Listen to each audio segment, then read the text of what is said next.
Thank you, Madam Deputy Speaker.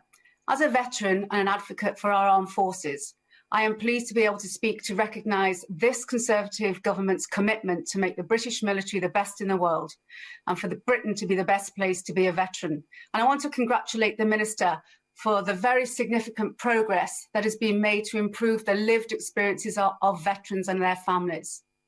I know the Minister's determination to improve their support is matched by the progress he has made in the Armed Forces Covenant.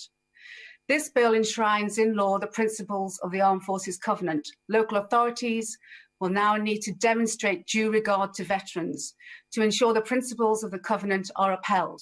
It places a legal duty upon councils to meet veterans' needs, which now can be done in a locally responsive way. Some councils, like Wrexham Council, has appointed an Armed Forces champion and are proactive with identifying support services.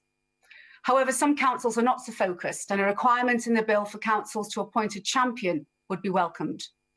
The scope of the bill includes housing, health and education. For a veteran living in a devolved administration like Wales, these services' ownership lies within the Welsh Labour government.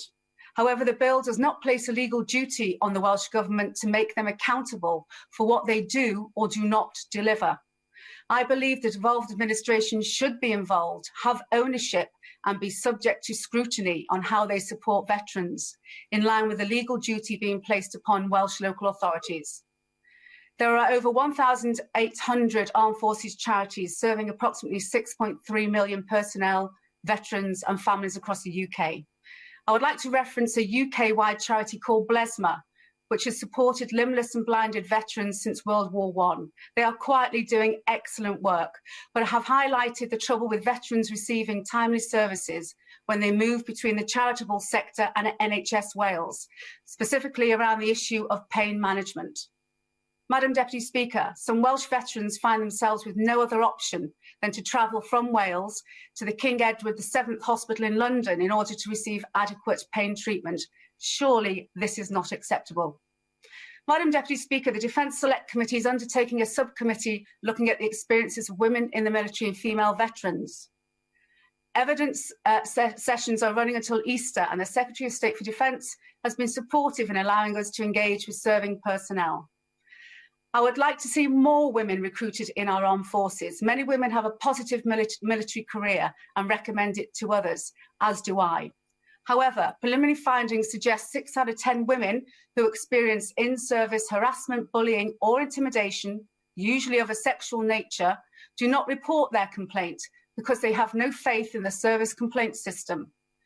They feel it proves counterproductive to their careers and in some cases affects the rest of their civilian lives. This is something that needs to change.